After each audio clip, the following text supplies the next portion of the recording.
c'est un travail comme un autre. Allez.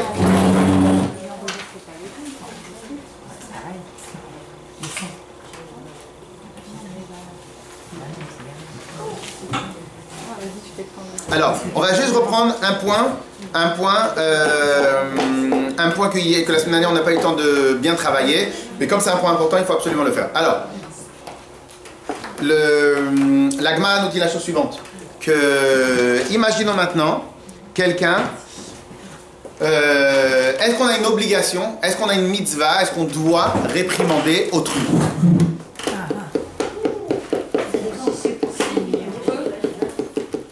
Près d'ici, derrière.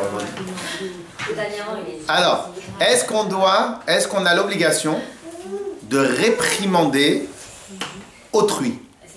Et comment ça dépend? Et qui et pourquoi? Si c'est on a l'obligation d'une autre personne totalement étrangère. Autre personne, totalement étrangère. Non. Son frère? Son petit frère? Ouais. Donc, c'est très difficile, c'est pas ce qu'on fait forcément, c'est très difficile, mais c'est aux parents de... Son petit frère, il a 5 ans en dessous de moi, 6 ans en dessous de moi. Ah ah. C'est très difficile, mais je pense... J'ai pas dit difficile ou pas difficile. Est-ce qu'on a une obligation? L'obligation ou la permission? L'obligation. Est-ce que la Torah nous le demande? Est-ce que la Torah nous oblige? Est-ce que la Torah voudrait? Est-ce que la Torah aimerait? Est-ce que Dieu il nous demande? Si c'est possible, Allez, la famille, oui. Allez, va pour lui. On a la responsabilité de tout à chacun. Voilà. C'est l'exemple là. Oui, mais sans le baiser. Alors, vous savez, il y a certains pays, on ne parlera pas d'un certain pays, et il y a certains pays où la base, la règle numéro 1, c'est quoi? Chacun se mêle de ses affaires. Au revoir. Excusez-moi, venez.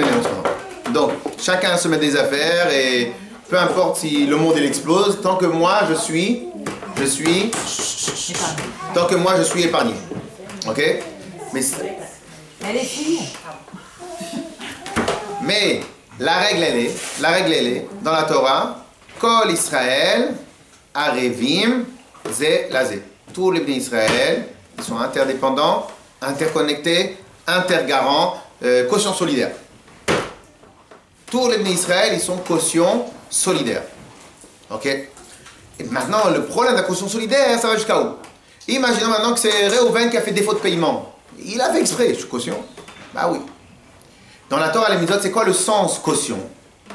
Alors c'est presque comme caution solidaire. C'est le sens, c'est que si maintenant, écoutez bien, si maintenant j'ai la capacité d'empêcher Shimon à faire une avéra et que je ne l'ai pas empêché de faire la avéra, une bonne partie de l'avéra est sur ma tête. On va pas dire ça, mon mari.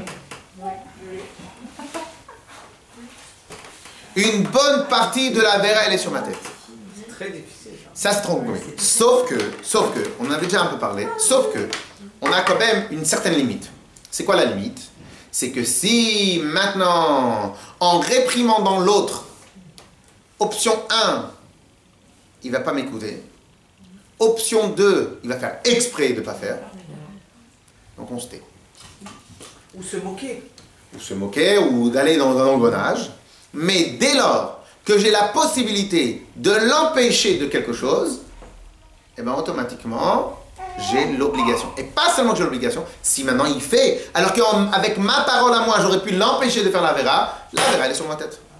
Il y a un copain à côté de moi, que je peux l'inviter à manger cachère, mais il est en train de manger son pas cachère, et que je sais que j'ai assez d'influence sur lui pour lui dire, vas-y, je prends le truc, je le jette, et viens, je t'amène à manger. Et il sait qu'il va rien me dire.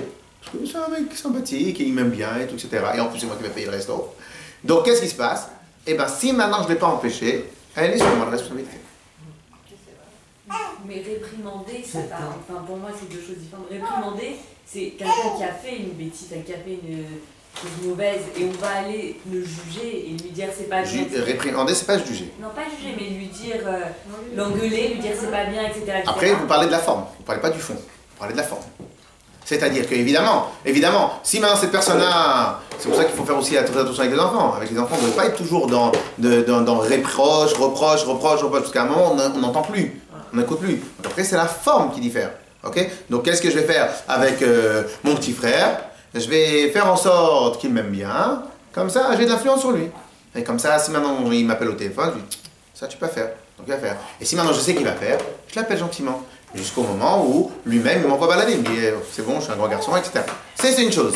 Maintenant, lorsque j'ai de l'influence, j'ai la possibilité de le faire, j'ai une obligation de le faire. Obligation de le faire. Okay? La seule limite, c'est quoi? C'est que si à cause de ce que je vais parler, l'autre il va faire pire, alors c'est mieux de se taire. Alors il y a une règle qui est comme ça. Alors écoutez la règle. Mesdames, écoutez la règle. De la même manière, comme ça les livres ils nous disent, de la même manière qu'il y a une mitzvah de dire quelque chose qui sera entendu, de la même manière il y a une mitzvah de ne pas dire quelque chose qui ne sera pas entendu. Parce qu'en lui disant, je lui aggrave son cas, et ainsi de suite. Okay? Mais il y a une mitzvah de dire. À tel point, on avait raconté, je crois, l'histoire la semaine dernière, qu'à tel point qu'il y a une mitzvah d'amoindrir, de sauver les autres. Je vous avais raconté l'histoire avec quelqu'un qui est rentré dans le restaurant et que le rav est venu et lui dit bon appétit. Il fait, pourquoi il dit bon appétit? Il était en train de manger du pas cachère. Pourquoi il lui dit bon appétit? Parce que lui au début il voulait faire... Exactement, il voulait faire les achis, il voulait faire pour faire du mal, pour aller contre Dieu. Il y a le rav avec un petit sourire sympathique, il lui a fait le chaim, avec sa petite bouteille de choses, il lui a fait bon appétit, et tout, etc. Qu'est-ce qu'il a fait? Il lui a calmé, il a calmé son esprit. Et donc là, c'était pour qu'il fasse, non pas pour énerver Hachem, mais pour son propre plaisir à lui, puisqu'on avait vu qu'il y avait deux niveaux dans la Averot. Il y avait lorsqu'on fait pour énerver Hachem, et lorsqu'on fait pour notre plaisir. Et donc il a amoindri. C'est-à-dire qu'en fin de compte, nous on doit travailler tout le temps pour essayer d'améliorer le peuple juif. Maintenant, quand on l'améliore, c'est pas pour réprimander, c'est pas comme les prédicateurs. On va venir, on va leur taper dessus sur la tête pour les casser, pour les briser. Non, c'est pas ça le travail. Le travail, c'est pour améliorer. Clair? On continue. Siv Gimel. Ou même Chamisha Dvarim. Aose Otam. De la même manière, il y a 5 choses que celui qui fait certaines sortes d'Averot, on avait dit qu'il y avait 24 sortes d'Averot qui rendent extrêmement compliqué de faire Teshuvah. Alors, on avait parlé de ceux qui font martyrer Arabim, ceux qui font fauter les autres, et ceux que il ne réprimande pas ceux qui pourraient réprimander. On avait dit, par exemple, imaginons un père, il ne réprimande pas son fils alors que son fils il peut encore l'écouter. On avait dit tout ça. Alors maintenant, écoutez bien ce qu'on va dire. Omer, on y va. Chamisha Dvarim, Seif Gimel. Voyez le gros Gimel? Omer. Omer. Vous y êtes ou pas? Quand même. Alors, Omer. Chamisha Devarim, 5 choses. Aose Otan, ceux qui font ce genre de choses-là, Iefsharlo Sheyashuv Bitshuva Gmura, il lui est quasi impossible qu'il ait une facilité à faire une vraie tchouva. Pourquoi?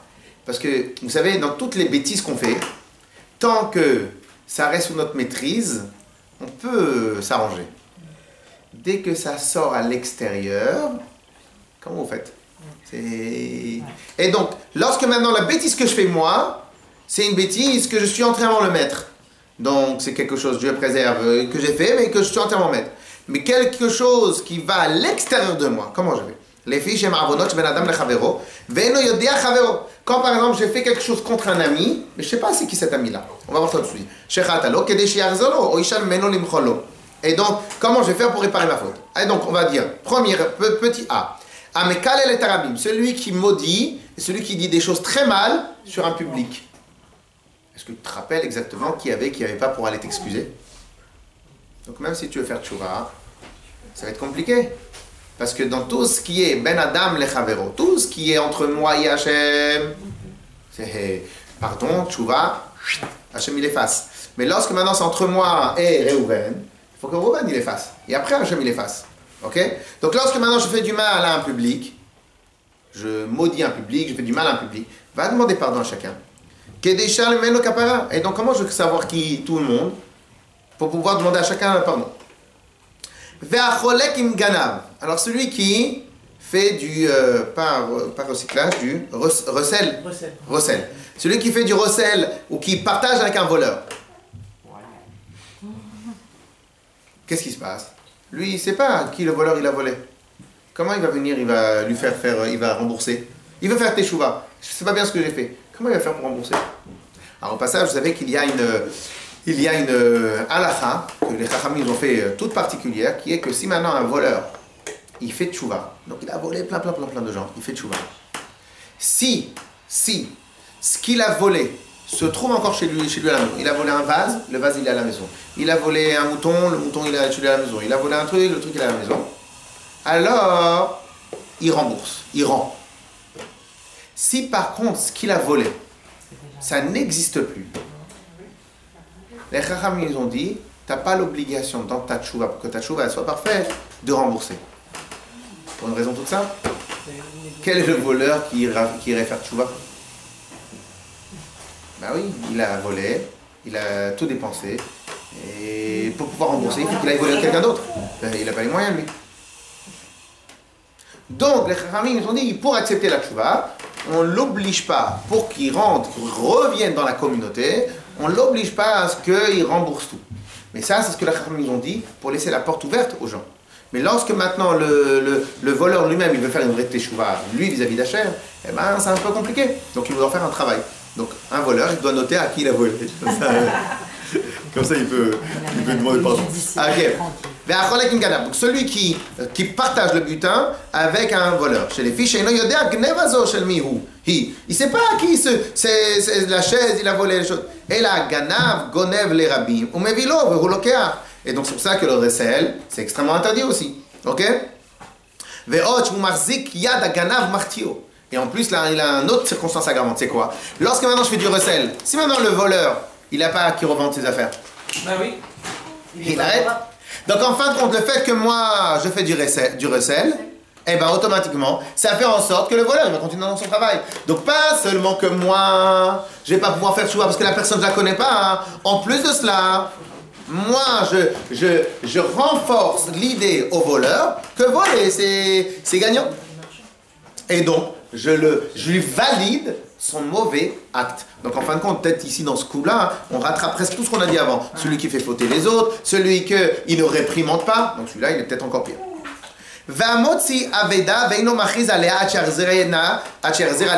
Et donc, un peu moindre, mais tout aussi grave, il y a dans les halachot de perte. Donc c'est-à-dire si j'ai perdu un vélo, perdu une voiture, perdu des clés, perdu un téléphone portable, perdu n'importe quoi.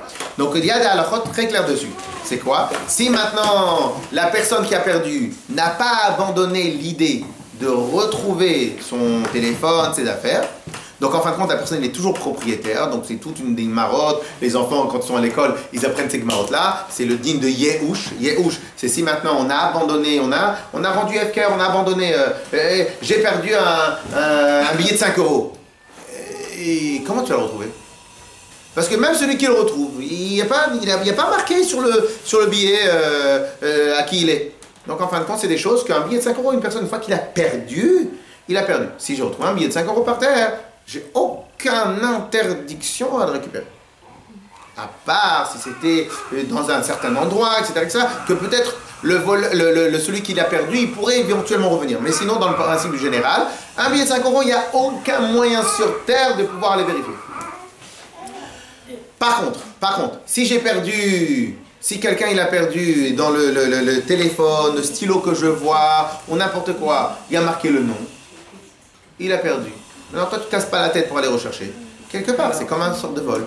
Alors, tu aurais pu réparer. Alors maintenant, comment tu fais pour réparer ta faute? Une fois que la chose, elle a été perdue, que toi-même, ou tu l'as reperdue, ou tu l'as perdu, ou n'importe quoi, ou elle s'est cassée, etc. Comment tu vas faire pour récupérer la faute? Là aussi, c'est un problème. Parce que tu as fait un problème à quelqu'un. Alors ici, on ne parle même pas qu'il y a vraiment le nom, le numéro de téléphone, parce que là, c'est presque du vol. Ok, là, c'est presque du vol. Ça, c'est que, par exemple, tu n'as pas fait le travail d'aller l'annoncer. Par exemple, je sais pas, quand vous allez à Bnei Brak, quand vous allez à Mea Shearim. 5 €. Non, 5 euros, il n'y a pas de problème. 5 euros, Un collier par terre, tu te dois de le rendre. Elle plie sa poussette, elle l'oublie hors de la voiture, elle s'en va, il dit après elle revient pour prendre et la poussette elle a disparu. Ouais. C'est considéré comme du vol. Ça dépend de l'endroit, ça dépend de l'endroit. Mais normalement, pas du vol. En fait, en rangeant le pied, elle a oublié dehors.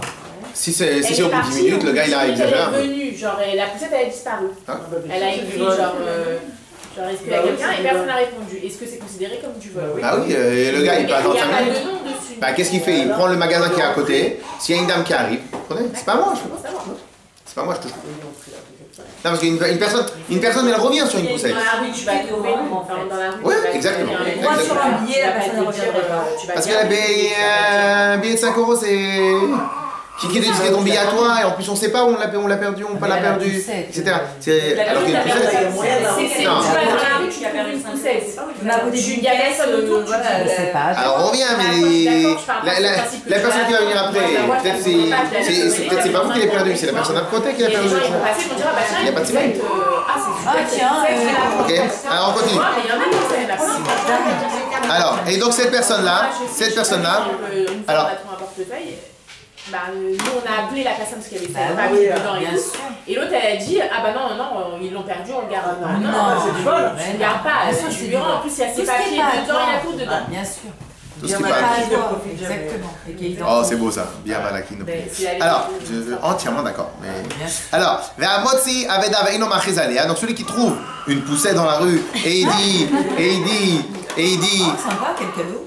Non, et il dit pas, oh là là, excusez-moi, vous mettez un mot, vous mettez une chose. Il y a, en Israël, vous allez dans les Bnei Brak et tout, etc. Ils adorent faire ça. Ils ont un mur spécial où ils mettent les clés, ils mettent les choses. Ok. Alors, pourquoi? Parce que si maintenant tu peux le rendre, mais vous connaissez tous la Mishnah. Vous connaissez tous la Mishnah qu'à Yerushalayim, il y avait une pierre spéciale, une tribune spéciale, où tout celui qui perdait quelque chose et qui retrouvait quelque chose, donc automatiquement, il était sur cette pierre-là et il venait disait, et pendant quelques jours, il fallait faire ça. Ok? Alors, voilà, son aide, Achman Jacques assez chouva, et ne yada le miyazir. Ve'aochel shor, oh là là là là là là là. Ve'aochel shor aniim, ve'itumim ve'almanot. Et celui qui mange, le manger ou les biens des gens sans défense. Même des gens pauvres. Oui, mais des gens tout court, c'est voler, etc. Regardez, on va faire de nous. Ve'ochel shor, on est le petit dalet, on est la 2, 4, 5e ligne avant la fin. Ve'ochel shor ani ve'itomim ve'almanot. Celui qui mange le manger des pauvres, des orphelins et des veuves, et l'ubne adam umlalin hem, ve'enam yeduim umfursamim ve'golim mirlir. C'est des gens qui n'ont pas de... c'est des SDF entre guillemets parce qu'ils sont toujours dépendants de plein de gens. Et donc celui-là, il sait que c'est... Vous savez, des fois, il y a des gens qui ont mis une petite vache, vous allez très loin, ou même dans les endroits très pauvres. Qu'est-ce qui se passe? Ils mettent une petite vache quelque part. C'est pas vraiment ça qui son nom là. Les gens autour, ils connaissent. Mais toi, tu connais pas. Et si maintenant, tu vas faire une avéra, tu vas le manger, tu vas le voler, comment tu vas le rembourser? Personne ne connaît cette personne-là. En fin de compte, ici, le problème, c'est pas le vol, parce que le vol, c'est interdit. Le problème ici, c'est comment tu vas rembourser ta dette. Puisque maintenant la personne, elle n'est pas connue, donc tu ne pourras pas rembourser ta dette. Okay, ici, c'est pas le vol, parce que le vol, il est interdit. Donc là, on parle de toutes les choses qui m'est impossible de faire une vraie tchouva, parce que je n'ai pas la possibilité de régler le problème. Ve'amekabel shochat. Alors là aussi, c'est très grave. Je suis à la 3e dernière ligne. Ve'amekabel shochat la tot din. Alors ça, c'est très fin et très problématique. Celui qui prend un pot de vin. Alors quel est le problème du pot de vin? Ils sont tous gris. Ben, ça t'oblige à te le faire. Alors quel est le problème du pot de vin? Le problème du pot de vin, c'est quoi? C'est que le rab, il a pris, ou le rab du prévert, ou le juge, il a pris 1000 euros. Maintenant, l'affaire, elle était presque simple. Et celui qui a donné les 1000 euros, a priori, il avait raison. Question, c'est fin tout ça. D'après toi, les 1000 euros, ils ont influencé combien de pourcentage de la vérité? Est-ce que si tu n'avais pas eu les 1000 euros, tu aurais réfléchi de la même manière? Que donc, dans les deux cas, que même avec les 1000 euros ou sans les 1000 euros, tu aurais donné le même din. Mais imaginons, dans le meilleur des cas, tu aurais donné le même din. Imaginons, tu aurais donné le même din. Mais est-ce que tu aurais donné le même din exact? Peut-être que tu aurais négocié dans ce domaine-là, peut-être que... Et donc, en fin de compte, lorsqu'une fois que la personne il a pris un pot de vin, il n'a plus la capacité d'être totalement objectif et donc de pouvoir complètement réfléchir, totalement sereinement, etc. Et donc, imaginons maintenant que j'ai dit que ce Réhouven, il doit payer 100 euros à l'autre. Dans le 100 euros, combien j'ai volé, combien j'ai pas volé? Combien j'ai faussé, combien j'ai pas faussé? Impossible de récupérer. Et donc, comme tu ne sais pas, tu ne peux pas te rattraper. Mais c'est encore... Enfin, je sais pas si c'est pire, mais un pot de vin pour aller à l'encontre de sa première opinion, c'est encore... Enfin, je sais pas si c'est pire. Parce qu'en général, les pots de vin, c'est plus pour influencer dans un autre sens. Si le gars, il était à 2 doigts de... Ça, c'est dans le meilleur des cas, je veux dire. Mais non, mais je me demande si c'est pas le pire, celui-là, en vrai. C'est pas le pire. Le pot de vin, il est interdit pour ça. Pourquoi le pot de vin, il est interdit? Parce que shochad, il y a un verbe et une épicrime. Parce que le shochad, le pot de vin, il nous empêche de réfléchir sereinement. Et donc, en fin de compte, mais là, le pire, c'est quoi? C'est même lorsque l'évidence, elle est là. Qui me dit que l'évidence, je l'aurais dit exactement de la même manière? Donc tu peux pas savoir. Donc en fin de compte, peut-être à cause de ce pot de vin-là, tu as changé, tu as volé même 1 euro, 2 euros. Mais comment tu as fait? C'est pour ça que je dis que celui-là, il est pire que le vrai pot de vin qu'on a en général. Non, parce que même dans le vrai pot de vin, on ne sait pas exactement à combien j'aurais pu faire. Non, mais je voulais l'acquitter et je vais l'accuser. Là, c'est énorme le truc. Donc ça, c'est encore plus vicieux celui-là, parce que j'ai pas du tout la possibilité on a le droit de le quantifier. recevoir, mais est-ce qu'on a le droit d'en donner? Vas-y. On répondra en off. Alors, et cette personne-là, qui a reçu un pot de vin, tout ça, qui a fermé les yeux sur tout le jugement, est-ce qu'elle a la possibilité de faire tchouva ou non? comment? La seule possibilité, c'est qu'elle veut régler l'histoire. L'autre, il a reçu 100 euros, il lui repaye 100 euros à celui qui a perdu. Il repaye 100 euros, comme ça. Oui, juste de manière... Oui, c'est dédié, il fait juger. Je termine la ligne, comme ça, je peux libérer tout le monde. Je reprends la troisième dernière ligne. Celui qui prend un pot de vin, les hatot din, pour changer le jugement. Il ne sait pas jusqu'à où le pot de vin, il a fait son effet. Il ne sait pas combien il a fait. Et là, on parle sur 100 euros. Imagine maintenant, je parle 100 000 euros. Vous croyez qu'un juge, il peut rembourser 100 000 euros? Mais il y a pire, il y a pas. il y a le guette. Chez Adavar, comme l'histoire de monsieur...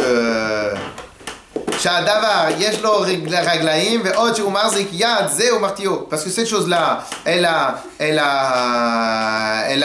un problème, elle a une ampleur. Donc en plus du chilou Hashem, elle s'en parlait que celui qui a fait la verre et qui a donné le pot de vin, pour lui, ça va devenir facile. Et là aussi, c'est quoi? À chaque fois qu'il aura un problème, il va faire un pot de vin. Donc en fin de compte, quoi qu'il arrive, on rentre dans une spirale infernale qui est que... Et je vous rappelle qu'une des mitzvot les plus universelles,